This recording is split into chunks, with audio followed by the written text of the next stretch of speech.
हम जब भी जॉब करते हैं तो मनी एक पैरामीटर होता है, हम सबको इम्पोर्टेंट होता है। बट पर्सनली मेरी एक थॉट ये है कि जब आप अपना करियर स्टार्ट कर रहे हैं और आप कॉलेज से आते हैं तो आपको बहुत चीज़ों का एक्सपोजर नहीं होता, आपको कुछ बेसिक बेसिक चीज़ें सीखी होती हैं। तो आपकी पहली प्रायोरिटी ये होनी चाहिए कि you should get a job, you should get a environment और अ कंपनी जहां पर आपकी लर्निंग मैक्सिमाइज हो जाए, क्योंकि एक बार जब आपकी लर्निंग मैक्सिमाइज हो जाएगी ना तो अर्निंग अपने आप मैक्सिमाइज हो जाती है। Hello and welcome to Fixing the Bug powered by Code Quotient. Hi, my name is Shivangi and this is Fixing the Bug. एक ऐसा पॉडकास्ट जहां हम कोडिंग प्रोग्रामिंग वर्ल्ड की बात करते हैं और उसमें मौजूद बग्स को फिक्स करने की कोशिश करते हैं। आज बात होगी कि कैसे स्किल सेट इम्प्रूव करके हम एक बेटर पैकेज पा सकते हैं। इससे जुड़ी सारी इन्फॉर्मेशन के लिए हम कोड कोशेंट के फाउंडर यानी अरुण गोयत से बात करेंगे। फॉर स्टार्टर्स आपको बता दूं, कोड कोशेंट एक ऐसा प्लेटफॉर्म है जो स्टूडेंट्स को हेल्प करता है by teaching programming skills that companies are actively hiring for, front end हो, बैक एंड या डेटाबेसेस। साथ ही ये कंपनीज को हेल्प करता है by providing market ready talent और कॉलेजेस को हेल्प करता है by producing skilled learners. Now let's dive into more details and welcome our founder. Welcome Arun, how are you? How have you been? I'm fine, Shivangi. How are you? I am doing great. Thank you for joining the conversation. So we know Code Quotient bridges the gap between what is required in the industry and what lacks in the current curriculum. But looking at your profile, I see कि आपने काफी tech companies के साथ काम किया है and the big names. तो उनके साथ काम करते हुए ऐसा क्या देखा आपने जो आपको लगा कि ओके, मुझे कोड क्वोशंट शुरू करना है? So, Shivangi, actually, I started my career with HCL Technologies in 2004. So, I joined as a software engineer over there. हम्म तो मेरा शुरू का जो करियर के 4-5 साल थे उसमें मैंने कोडिंग ही किया, और ड्यूरिंग दैट टेन्योर हमारे साथ भी लोगों ने कुछ ज्वाइन किया, बाद में भी आके लोगों ने कुछ ज्वाइन किया। तो कहीं ना कहीं मेरे को एक बहुत गैप लगा कि what ever is required in the industry, जितना स्किल, जितना प्रैक्टिकल नॉलेज एक स्टूडेंट से जो एक्सपेक्टेड होता है, वो चीजें कहीं ना कहीं स्टूडेंट्स को सिखाई नहीं जा रही। एंड वो सारा का सारा जो लोड है वो कंपनीज की ट्रेनिंग के ऊपर शिफ्ट हो जाता है। मतलब companies need to invest that much of time and effort to skill them so that they are project ready, so that they can be hmm deployed to the projects and all. So वो मुझे एक ऐसा gap लगा कि मतलब that is something needs to be filled in. And second, अब बहुत सारे बच्चे जो टीयर 2 टीयर 3 कॉलेजेस में होते हैं, they are good, but because उनको एक अच्छी लर्निंग अपॉर्चुनिटीज नहीं मिल पाती, they have that capability but they don't have a direction कि क्या करना चाहिए, कहाँ से करना चाहिए, क्या सीखना है। तो मतलब आई फील दैट वैसा कुछ हम करना चाहता था जहाँ पर बच्चों का थोड़ा सा उस सब चीज़ों में एक हेल्प हो सके, सपोर्ट हो सके। And with this objective I started Code Quotient. Hmm actually ये स्किल डेवलपमेंट में this is my second startup. तो पहला startup right after the HCL I started GTI software, so that was also into skill development of the engineering students itself. That was primarily offline, but मतलब from the day one I was very much clear कि that I want to do something for the students from these colleges. इनको एक अच्छा learning opportunities provide करना है, and after that we want to provide them better placement opportunities also. Right. तो अभी आपने हमें बताया कि जो आपका पहला स्टार्टअप था वो ऐसा ही था, सेम नहीं था, सिमिलर था। तो डिफरेंस क्या है? कैसे कोड क्वोशंट एक बहुत ही अलग सेटअप है? जब वो पहला स्टार्टअप शुरू किया था तो उस टाइम मतलब it was completely sort of offline without any tech element in that. उस फॉर्मेट में हमने किया था जहां पर हम टेक्नोलॉजी को बहुत ज्यादा डीपली यूज नहीं कर रहे थे, और वो जो एक नॉर्मल जो ट्रेनिंग इंस्टीट्यूट जिस तरह से रन करते हैं कि आप मतलब वो क्लासरूम फॉर्मेट में बच्चों को पढ़ाते हो, और उसी तरह से then we open some franchisee centres also and all. Then after shutting down that startup I joined a different startup, और वो ई लर्निंग में काम करते थे। तो वहां पर मेरे को ई लर्निंग को देखने का काफी एक चांस मिला, और कहीं ना कहीं मुझे समझ आया कि दैट जो हम पहले जीटीआई सॉफ्टवेयर अपनी उसमें स्टार्टअप में कर रहे थे और ये जो यहाँ ई लर्निंग में हो रहा है, so if we can combine these things, classrooms को टेक एनेबल अगर कर दिया जाए तो ये चीज एक अच्छे स्केल पे और बहुत इफेक्टिवली हो सकती है because of the tech element into the place. So we feel that we are doing it more effectively, ज्यादा बच्चों को हेल्प कर पा रहे हैं, ज्यादा कॉलेजेस के साथ काम कर पा रहे हैं, और बहुत अच्छे रिजल्ट्स हम लोग दे पा रहे हैं। राइट। तो जैसा आपने कहा कि आप ऑफलाइन और ऑनलाइन लर्निंग को मिक्स करके एक कॉम्प्रिहेंसिव लर्निंग देते हो, तो ये किस प्रोसेस के थ्रू होता है? लाइक अगर मैं आपके साथ एनरोल करती हूँ एज अ कोडर, तो मुझे क्या ऑफलाइन बेनिफिट्स मिलेंगे, क्या ऑनलाइन बेनिफिट्स मिलेंगे? ओके सो अभी अगर मैं आपको बताऊं कि कोड क्वेश्चन में जिस तरह से हम काम करते हैं, जो भी हम लोग प्रोग्राम्स ऑफर करते हैं, सो हमारा जो मेन प्रोग्राम है that is super coders. Hmm, so super coders programme हमारा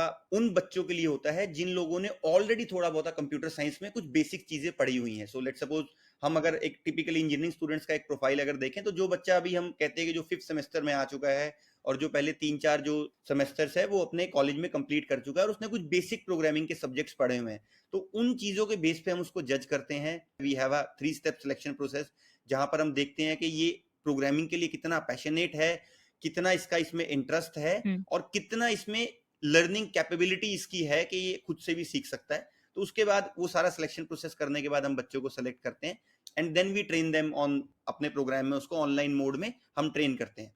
सो that is one offering. Second offering is कि we have a Code Quotient Academy का कॉन्सेप्ट है। वी हैव सीन के काफी बच्चे ऐसे हैं जिनको ऑनलाइन में बहुत अच्छे से वो नहीं पढ़ पाते, they are not comfortable with that. वो चाहते हैं कि जो बच्चे उनके साथ पढ़ रहे हैं वो उनके साथ फिजिकली एनवायरनमेंट में एक तरह से वो पीयर लर्निंग करना चाहते हैं, डिस्कस करना चाहते हैं, टीचर से इंटरेक्ट करना चाहते हैं। ऑनलाइन के ऑब्वियसली बहुत इफेक्टिवली डिलीवर होता है, बट स्टिल मतलब वो ऑफलाइन का एक अलग ही इम्पैक्ट है। सो कोड क्वोशंट एकेडमी जो हमारा कॉन्सेप्ट है, उसमें हम क्या करते हैं, we integrate our programme from the first year in the university curriculum, और उसमें हम बच्चों को बिल्कुल फिजिकली वहां पर जाके पढ़ाते हैं। हुँ, अपना टेक्नोलॉजी जो है पूरा उनके क्लासरूम में इंटीग्रेट होता है। जो मेंटोर्स हैं वो लाइव क्लास भी लेते हैं, और जो वहाँ हमारे जो टीचर्स क्लासरूम में अवेलेबल होते हैं, दे बेसिकली हेल्प देम। जो उनको आपस में डिस्कशंस वहाँ जो बच्चे करते हैं, वहां पर कोई प्रॉब्लम्स आता है तो उनके डाउट रेजोल्यूशन होते हैं। तो बेसिकली मतलब एक बहुत अच्छा ट्रेनर है जो बेंगलोर में है, या इंडस्ट्री एक्सपर्ट है जो हैदराबाद में है, तो वो बच्चा वो टीचर वो एक्सपर्ट उनके साथ ऑनलाइन मोड में कनेक्ट कर रहा है, और जो ऑफलाइन टीचर उनके साथ वहां पर है वो उन चीजों को, उन कॉन्सेप्ट्स को समझने में उनको और अच्छे से हेल्प कर रहा है। जो साथ में बाकी बच्चे बैच में उनके हैं, जो क्लासमेट्स हैं, उनके साथ हुँ। डिस्कस करके उन चीजों को और अच्छे से इंप्लीमेंट कर पा रहे हैं। So I think that this is how we are combining the power of online and offline in our Code Quotient Academy concept. Okay, तो जैसे आज हमने जो एपिसोड किया है वो इस मोटिव से किया है कि कैसे कोई एक कोडर अपस्किल करके एक बेटर जॉब पा सकता है। तो आपके हिसाब से अपस्किलिंग जिसके बारे में आप कोड क्वोशंट लेकर आए हैं वो इतनी इम्पोर्टेंट क्यों है? तो मेरा थोड़ा-सा यहाँ पे एक डिफरेंट व्यू है। अपस्किलिंग का सबसे पहले मुझे लगता है कि जो भी एक इंजीनियरिंग स्टूडेंट जब पढ़ रहा है, अपनी इंजीनियरिंग कर रहा है, या उसको सबसे पहले जो ध्यान देना चाहिए, वो उसको ध्यान देना चाहिए अपने फंडामेंटल्स के ऊपर। और ये सबसे बड़ा अभी एक डिस्कनेक्ट है कि स्टूडेंट्स को they don't understand the importance of fundamentals, क्योंकि फंडामेंटल एक ऐसी चीज़ है जो अगले वो चेंज नहीं होगी। ऐसा नहीं है कि मतलब फंडामेंटल आपके साल बाद चेंज हो गए या 5 साल बाद चेंज हो गए। So those are the things which basically keeps you relevant. लेकिन बच्चों को दे गेट एक्साइटेड कि मेरे को एआई करना है, मशीन लर्निंग करना है, एक ये नया फील्ड ट्रेंड में है, मुझे ये करना है, तो कहीं ना कहीं वो चीजें छोड़ देते हैं।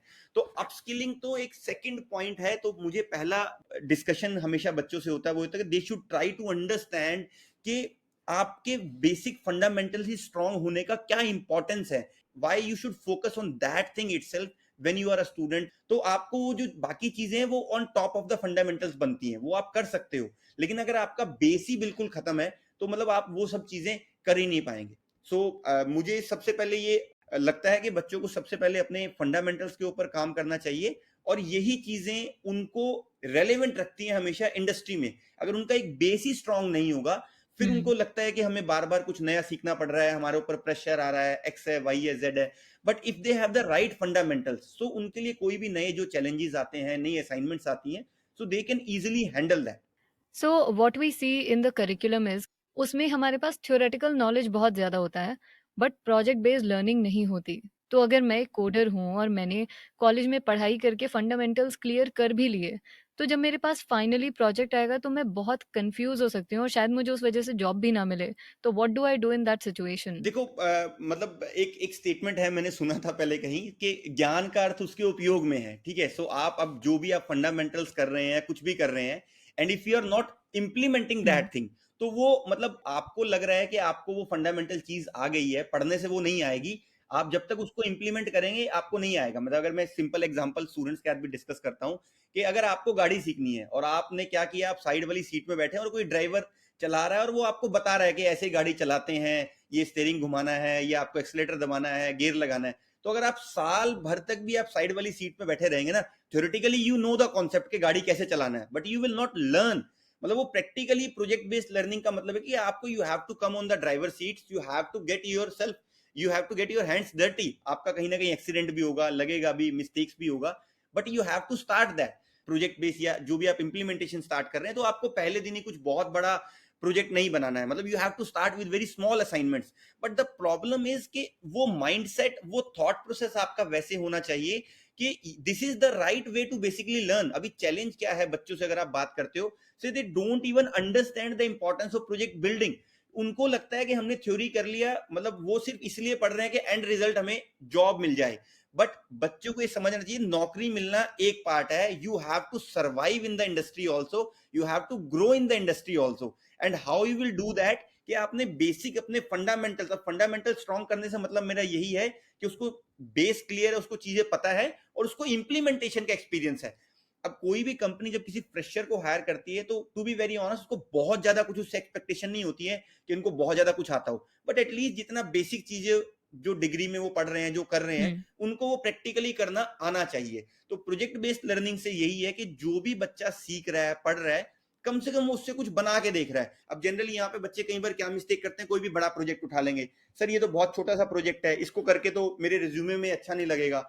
बट दे शुड अंडरस्टैंड, मतलब ये फेजेस में काम होता है, ऐसा नहीं है कि वो पहले दिन ही कोई बहुत बड़ा प्रोजेक्ट बना पाएंगे और वो इजिली हो पाएगा। हम्म। मतलब it's not that tough also, but if they have the right एक डायरेक्शन या एक वो अपना प्रोसेस अगर वो बना के रखते हैं और स्टेप बाय स्टेप उसको करते हैं, so this is something can be very much achievable, मतलब उसमें कोई प्रॉब्लम नहीं है। तो एक तो तरीका ये हो सकता है कि हमने अपने फंडामेंटल्स लर्न किए और उसके बाद हम खुद से इम्प्लीमेंट करने की कोशिश कर रहे हैं। बट आई थिंक ऐसे सिनेरियो में जब हमारे ऊपर कोई देखने वाला नहीं होता कि हमने क्या कितना अच्छा किया है या कितना खराब किया है, तो हम अपना बेस्ट एफर्ट नहीं देते। तो how do we gain that best so effort? मेरे को ये लगता है जब बच्चा एक प्रोजेक्ट बेस्ड लर्निंग करता है, जब इंप्लीमेंटेशन करता है, तो यहाँ पे एक मेंटोर का बहुत इंपॉर्टेंट रोल है। बिकॉज जब आप एक छोटा सा कुछ काम कर रहे होते हैं तो आपको शायद आप अपने आप से कर पाते हैं, but hmm. When you make a project, तो वहां पर ना आपको काफी हैंड होल्डिंग, और हैंड होल्डिंग से भी ज्यादा जरूरी है कि जो आप कर रहे हैं कोई ये वैलिडेट करे कि आपका डायरेक्शन सही है, आपका आर्किटेक्चर सही था, आपने इसमें जो भी बनाया ये कैसे और इंप्रूव हो सकता था। सो यहाँ पर मेंटोर का एक बहुत इंपॉर्टेंट रोल आता है। अब इसमें क्या होता है कि जैसे let's suppose if you are a coder, आप कोडिंग कर रहे हैं, आप अपने सिस्टम पे कुछ प्रोजेक्ट बना रहे हैं। अब जब आप अपने सिस्टम पे प्रोजेक्ट बनाएंगे तो आपको कुछ प्रॉब्लम आया, and let's suppose I am your teacher, तो आपको मेरे से कुछ पूछना है कि सर मेरे को इसमें प्रॉब्लम आ रहा है। तो अब आपको क्या करना पड़ेगा, अपना सारा कोड मेरे को भेजना पड़ेगा, आप उसको डाउनलोड करेंगे, जिप फाइल बनाएंगे, you will send that to me, फिर मैं उसको अनजिप करके उसको ठीक करूंगा, फिर मैं आपको ठीक करके वापस भेजूंगा। तो वो साइकिल इतना लंबा हो जाता है, तो कहीं ना कहीं एक वो स्टूडेंट के लिए भी और टीचर के लिए भी चीजें ना उतनी स्ट्रीमलाइन नहीं रहती। तो हम लोगों ने we have enabled all this process using the technology, कि हम्म। बच्चा जो भी प्रोजेक्ट करता है वो अपना कोड क्वेश्चन प्लेटफॉर्म के ऊपर ही करेगा, उसका हर प्रोजेक्ट वहीं पर होस्ट हो जाएगा। And if they are facing any problem over there, so they just have to share the link of their project with their mentor, और उनके मेंटोर बिल्कुल उनके प्रोजेक्ट पे लाइव काम कर पाएंगे, उनकी प्रॉब्लम को सॉल्व कर पाएंगे, जैसे हम गूगल डॉक्स पे लाइव कोलैबोरेशन करते हैं। तो वो हमने जो एक्सपीरियंस है, जो एक मेंटोर को एक हैंड होल्डिंग करना है बच्चे के साथ प्रोजेक्ट बेस्ड लर्निंग में, इसको बहुत सीमलेस कर दिया है कि मतलब बच्चे को कहीं भी किसी तरह का कोई प्रॉब्लम ना आए, जो भी उसको सपोर्ट मेंटर से चाहिए, मेंटर उसको एक हम्म। बेटर वे में सपोर्ट कर पाए। एंड इससे आप एक एडवांटेज और देखिए कि नाउ एक बच्चा लेट्स सपोज चंडीगढ़ में बैठा है, and we have industry experts from Bangalore और एनीवेयर, तो कनेक्शन जो है, एक वो जो इंटीग्रेशन है, तो मतलब that is very seamless. Okay, तो अभी हमने ये चीज़ समझी कि हम अपने फंडामेंटल्स को अच्छे से होल्ड करके और उसके बाद प्रोजेक्ट पे काम करके we can learn the art. पर जब हम किसी आईटी फर्म में जाते हैं, किसी टेक्नोलॉजी फर्म में जाते हैं, तो अगर आप वहाँ पे इंटरव्यू लेने बैठे हैं, तो what would be the characteristics आप देखोगे कि अच्छा मैं ऐसे इंसान को हायर करूँगा? अब उसमें दो चीजें होती हैं, एक होता है, मैं अभी हम लोग यहाँ टेक्निकल स्किल्स की बात कर रहे हैं, दूसरे उसका एक एटीट्यूड है and all those things, so they are separate. So we are talking about के बच्चे को टेक्निकल स्किल्स में मेरे को क्या लगता है कि बच्चे को ये चीजें आनी चाहिए। तो जैसे मैंने कहा कि मेरे लिए मतलब मैं फंडामेंटल्स को सुपर इंपॉर्टेंट समझता हूँ।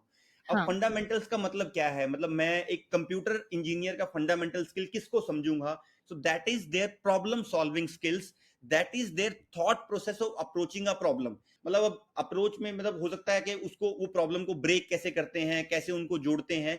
सो that is one hmm. Skill which I want कि हर इंजीनियर में बहुत अच्छे से होना चाहिए, कि how basically they are solving a problem, how they are approaching a problem, how they are breaking a problem, और वो उसके सॉल्यूशन पे कैसे पहुंच रहे हैं। अब जैसे मैं आपको एक एग्जांपल देता हूं, जनरली क्या होता है आजकल एक बहुत ट्रेंड चला हुआ है, बहुत there are lot of platforms जो सिर्फ प्रोग्रामिंग क्वेश्चंस की प्रैक्टिस कराते हैं, और बहुत बच्चे होते हैं उन्होंने लिखा होता है I am a 5 star programmer on that player. अब वो बच्चे बेसिक प्रॉब्लम भी नहीं लिख पाते, क्योंकि वो वहां जब कर रहे हैं ना, they are just doing the question for the sake of doing. उनको लगता है कि मैं जितने ज्यादा क्वेश्चंस कर लूंगा, मतलब इनमें से कोई ना कोई मेरे इंटरव्यू में आ जाएगा और मेरा इंटरव्यू हम्म। क्लियर हो जाएगा। But they are not understanding कि उसकी वो प्रोसेस की डेप्थ नहीं समझ रहे हैं, कि उनका स्किल नंबर ऑफ प्रॉब्लम्स करने से नहीं है, उनका स्किल बेसिकली वो जो अप्रोच बिल्ड कर रहे हैं उन प्रॉब्लम्स को सॉल्व करके, उससे है। बिकॉज ऐसा तो है नहीं कि उन्होंने जो 5 प्रॉब्लम्स अभी पढ़ते हुए की, वही 5 प्रॉब्लम कंपनीज उनसे अगले 5 साल करवाएगी, नई प्रॉब्लम्स उनके पास बहुत सामने आएंगी। तो what ever existing approach they have. दूसरा एक बहुत इंपॉर्टेंट जो फैक्टर है वो ये है कि जो कुछ भी उनको आता है, उस नॉलेज को यूज करके वो नई चीजें सीखने में कितने कैपेबल है और कितने फास्ट और एफिशिएंटली वो चीज कर सकते हैं। देखिए टेक्नोलॉजी बहुत फास्ट इवॉल्व हो रही है, and if any software engineer wants to stay relevant, so they have to keep on learning on new things. For me this concept is compounded learning, कि whatever existing knowledge you have, using that how you can learn new things very efficiently, very fast and all that things। तो अगर आप में ये basic चीजें हैं, मतलब आपके पास ये बेसिक स्किल्स हैं जो एक कंप्यूटर इंजीनियर में होने चाहिए, तो बाकी अगर आपको लेट्स सपोज मैं जावा में काम कर रहा हूँ, आपको जावा नहीं आता, तो आपके लिए जावा सीखना कोई लंबा काम है नहीं, आप हम्म। आराम से कर सकते हैं। बट अभी कहीं ना कहीं गैप ये है कि बच्चे इन चीजों को स्किल को मिस करके they are more focusing on the things कि इंटरव्यू क्रैक हम कैसे कर सकते हैं, उनका पूरा एनर्जी वहीं पर होता है। बट वो कहीं ना कहीं उनको ये समझना चाहिए कि इंटरव्यू क्रैक करने से आप कंपनी में एक बार आ जाएंगे, but if you really want to survive, if you want to really grow, so you need to be fundamentally very strong and you really need to think like a software engineer। Okay, ये काफी insightful था। But if we reverse the role now, अगर हम ये बोलें कि आपने जैसे शुरुआत कोडिंग से की, तो जब आप किसी कंपनी में जा रहे थे तो आपकी क्या एक्सपेक्टेशंस थी हायर होते वक्त? हम काफी सारे कॉलेजेस में जाते हैं, अभी काफी कॉलेजेस में बच्चों से मिलते हैं, और मैंने अभी लास्ट जो मेरा इंटरेक्शन एक कॉलेज में था, मैंने बच्चों से वहीं पर पूछा, मतलब how you will define a good job and a bad job, कि भाई आप कैसे कंपनी सेलेक्ट करेंगे कि ये अच्छी कंपनी है और ये बुरी कंपनी है। तो बच्चों ने सबने अपने अपने रीजन दिए हम्म। कि भाई हमें अच्छी सैलरी होनी चाहिए, दूसरा कहता है जी जॉब सिक्योरिटी होना चाहिए, तीसरा कहता है जी वर्किंग आवर्स फिक्स होने चाहिए, एक और कहता है जी स्ट्रेस नहीं होना चाहिए, और इस तरह के बच्चों के काफी रीजन थे। So then I was very surprise, मैंने कहा यार आप लोगों को ये कुछ भी सिलेक्शन करते हो, आपको नहीं लगता कि लर्निंग अपॉर्चुनिटी जो आपको वहां पर मिल रही है वो इंपॉर्टेंट कितनी है, और वो आपके लिए कितना बड़ा एक फैक्टर रहता है वाइल डिसाइडिंग कि कंपनी में आपको जाना चाहिए नहीं जाना चाहिए। हम जब भी जॉब करते हैं तो मनी एक पैरामीटर होता है, हम सबको इंपॉर्टेंट होता है, बट पर्सनली मेरी एक थॉट ये है कि जब आप अपना करियर स्टार्ट कर रहे हैं और जब कॉलेज से आते हैं, तो आपको बहुत चीजों का एक्सपोजर नहीं होता, आपको कुछ बेसिक बेसिक चीजें सीखी होती हैं।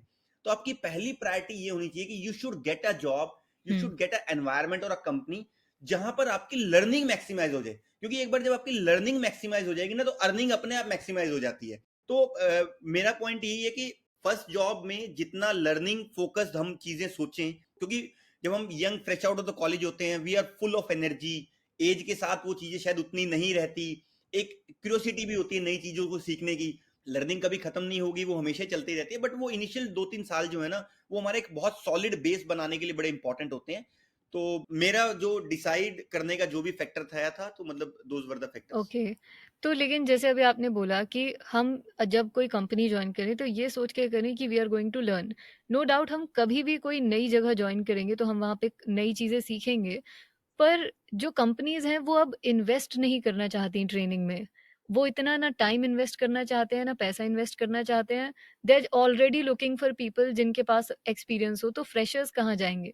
नहीं एक्चुअली देखो, मुझे लगता है कि थोड़ा सा एक्सपेक्टेशन ऑब्वियसली चेंज है, कंपनीज को लगता है कि वो अब इन्वेस्ट नहीं करना चाहते time and money, but still उनका फ्रेशर से एक्सपीरियंस वाला एक्सपेक्टेशन भी नहीं होता है, बिकॉज हर कंपनी का खाली एक्सपीरियंस लोगों से काम नहीं चलेगा, मतलब they want hmm. To have a balance in the team.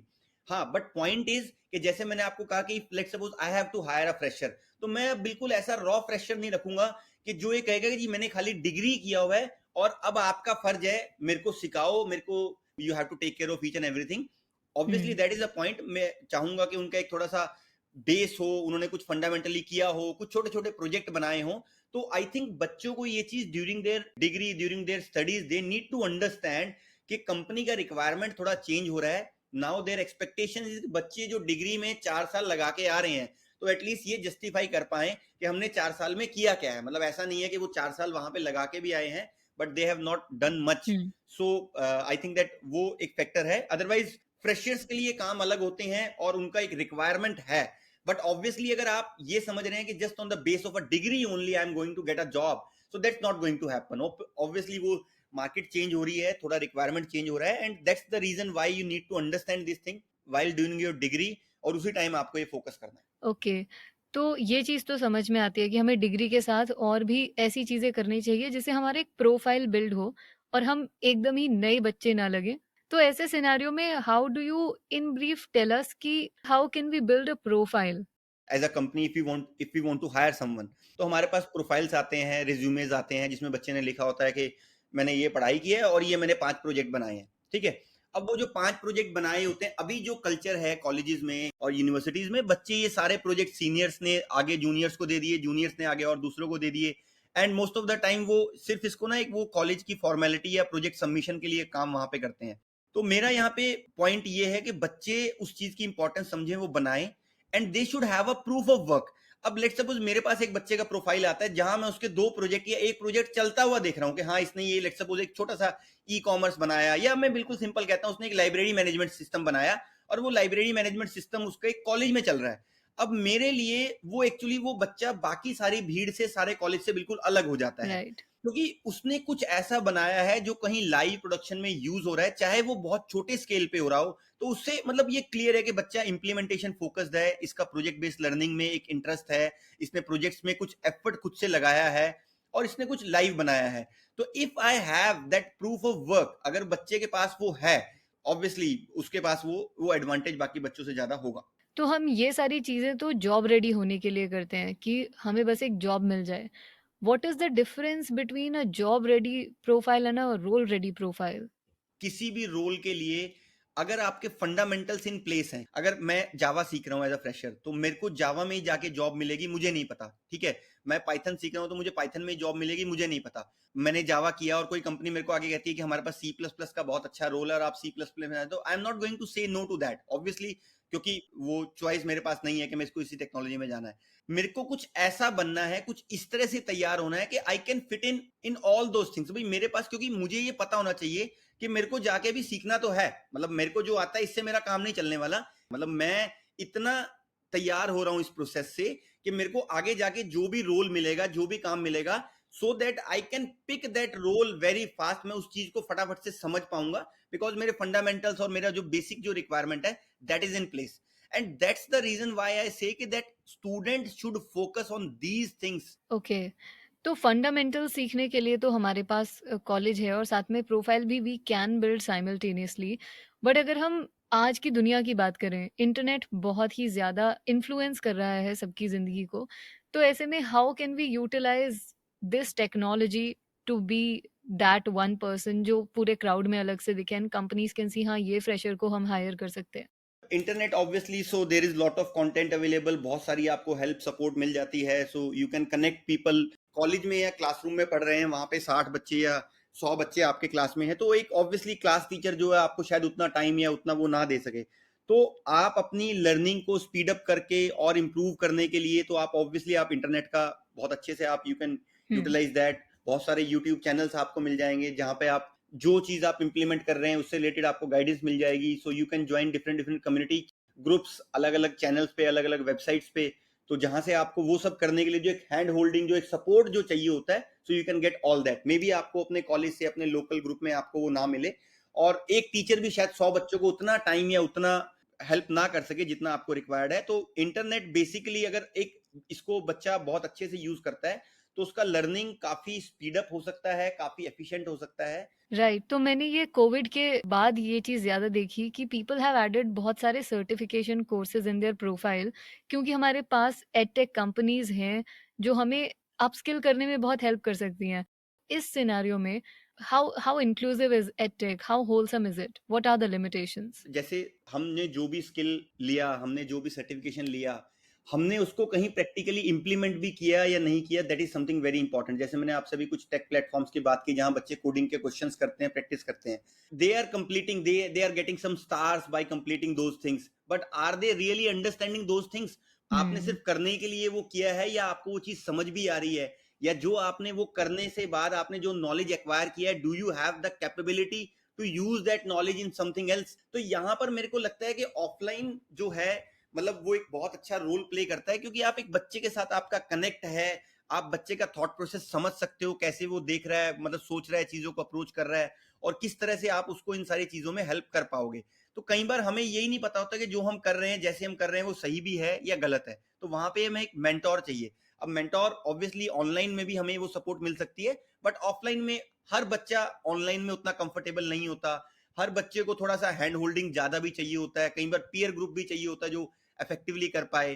कुछ बच्चों का ऑनलाइन कम्युनिटी से काम चल जाता है, लेकिन मोस्ट ऑफ द स्टूडेंट्स कहते हैं हमें ऑफलाइन में थोड़ा सा और अच्छे से हेल्प मिलता है। सो आई फील दैट मतलब a combination of online and offline can be really very powerful. अगर ये अच्छे से किया जाए तो ये this can be something very very excellent. I agree with you on this कि जो ऑफलाइन लर्निंग होती है उसमें we have this option of brain, और जब आप स्मार्ट लाइक माइंडेड लोगों के साथ बैठ के आइडियाज एक्सचेंज करते हो तो you have a better understanding of the concept all in all. So आपकी कंपनी कोड कोशंट ये दोनों चीज़ें कंबाइन करती है, ऑनलाइन फैसिलिटीज भी हैं, ऑफलाइन भी हैं। तो इसके बाद what is next for CQ? So अभी देखिए, we have a tech platform in place now, we have a excellent curriculum and the content in place. So हमारा नेक्स्ट स्टेप ये रहेगा कि we should open more and more code question academies. हम लोग वही करना चाहते हैं, एंड वी जस्ट वांट के मैक्सिमम बच्चों को हम हेल्प कर पाएं, जो भी टीयर 2 टीयर 3 कॉलेजेस के बच्चे हैं जिनको इस तरह के अपॉर्चुनिटीज चाहिए, जिनको इस तरह का लर्निंग एक प्लेटफॉर्म चाहिए, एक एनवायरनमेंट चाहिए। So we just want to create that kind of environment and platform to students. Okay, so before we wrap it all up, आपका कोई एडवाइस होगा for coders in terms of job prospects? Deserve before you desire, so that is something very very important. तो अभी जब job का पूछते हैं तो बच्चे जॉब के पॉइंट ऑफ व्यू से काफी सारी रिक्वायरमेंट बता देते हैं, लेकिन उनको ये कहीं ना कहीं एक क्लैरिटी नहीं होती कि when they are getting a job, when they are getting into the company, तो एक कंपनी को भी उनसे कुछ एक्सपेक्टेशन है। तो first of all they should build their skill set के whatever they are expecting, उसके लिए उनको कुछ डिलीवर भी करना पड़ेगा। ऐसा नहीं है कि वो मतलब उनको बच्चों को कई बार ये माइंडसेट रहता है कि when I am doing a job, so मतलब I am doing some sort of favour to the company by joining that company. आपका एक प्रॉपर स्किल सेट होना चाहिए, you have to give something in return to the company also. और learning की जो एक importance है in the starting of their career, so they should understand that, select the opportunities कि हाँ लर्निंग अपॉर्चुनिटीज इनिशियल करियर में क्यों important है। एंड वन इज फंडामेंटल्स के, मतलब फंडामेंटल्स का कोई ऑल्टरनेटिव नहीं है। सो आई थिंक दैट अगर बच्चे ये कुछ चीजें अपने करियर के स्टार्टिंग में ध्यान रखते हैं, तो आई डोंट फील कि किसी को भी एक बहुत सक्सेसफुल होने में कोई भी प्रॉब्लम आएगा या कुछ भी। मैं इसको अगर नॉर्मल लाइफ से रिलेट करूँ तो आई थिंक जब हम चाय बनाते हैं तो हमें एक-एक स्टेप बारी-बारी ही फॉलो करना पड़ता है, तभी वो अच्छी बनती है। अगर हम उनको मिक्स एंड मैच कर दें, दूध पहले डाल दें, उसके ऊपर अदरक डाल दें, तो चाय फट जाती है। वैसा हमारे साथ ज़िंदगी में भी हो सकता है। दैट्स व्हाट आई टेक आपकी बातों से। सो एग्जैक्टली, अब जैसे हमने खाना बनाना सीखना है, अब खाना बनाने का ये कि हमें सारा प्रोसेस पता है, that is one way. And second is कि हम बाजार से मैगी लेके आए और हमने बना दिया, और मतलब वी कैन से कि दैट हमें खाना बनाना आता है। राइट, तो अभी हम जाएँ इससे पहले एक लास्ट क्वेश्चन, और वो ये कि what do you love telling your तो स्टूडेंट्स? जिसके पास भी अगर आपकी लर्निंग स्ट्रांग होती है तो अर्निंग स्ट्रांग अपने आप हो जाती है। शायद थोड़ा टाइम उसमें जरूर लग जाएगा, बट मतलब अगर वो पहला प्रायोरिटी आपने यही बनाया कि बस objective of getting a job is to maximize the earning and all, so then that will be a big problem. हमारे पास लेकिन मार्केट में ये एग्जाम्पल होते हैं ना, न्यूज़पेपर में तो उन्हीं का नाम आता है जिनको पहली बार में ही 1.5 करोड़ का पैकेज मिल जाता है। देखो, वो जो 1.5 करोड़ का पैकेज होता है उसकी भी सच्चाई आई थिंक सबको पता होती है, उसमें से कितना, कितने वो ई सॉप्स होते हैं, कितने क्या होते हैं एंड ऑल दैट। और दूसरा एक ये चीज भी है कि ये कोई रेस नहीं है या कोई दौड़ नहीं है। तो हो सकता है आप एक एक्स लेवल तक आज पहुंच रहे हो, मैं उसी एक्स लेवल तक 2 साल बाद पहुंचूंगा और समथिंग लाइक दैट। मतलब मैं उस दौड़ में जाके एक कुछ गलत चॉइस अपने करियर में लूं या कुछ गलत स्टेप्स में लूं, सिर्फ मैंने इसलिए वो कर लिया कि मेरे को एक पैकेज चाहिए था या कुछ चाहिए था। सो मतलब I don't advise that thing to the students, because if you have the right skill set ना, तो वो इवेंचुअली वो हो ही जाएगा, मतलब उसमें कुछ ऐसा नहीं है कि वो नहीं होगा, वो मतलब आज नहीं तो साल बाद हो जाएगा, but you will definitely reach up to that level. Even we have seen these kind of stories in Code Quotient itself के जो बच्चे बिल्कुल एक हम्बल बैकग्राउंड से आए थे और वो 7-8 हजार रुपए महीने की जॉब से स्टार्ट हो गए and they have reached up to 40 lakhs a year। So I don't see कि दैट वो कोई डिफिकल्टी है, बट आपका वो एक थॉट प्रोसेस आपका कम से कम उस डायरेक्शन में होना चाहिए कि हाँ दैट्स द राइट वे। हाँ, we have to trust the process and we have to trust ourselves. Exactly. All right. I really enjoyed the conversation. Thank you so much for joining. Thanks a lot. So that's about it. I hope you had a good, infotaining experience in this conversation, just as much as I did. And if you have any query, question, suggestion for us, drop them at www.codequotient.com. That's all for today. We'll meet again soon. Till then, keep coding, keep learning, and keep fixing the bugs. Fixing the bug. Powered by Code Quotient.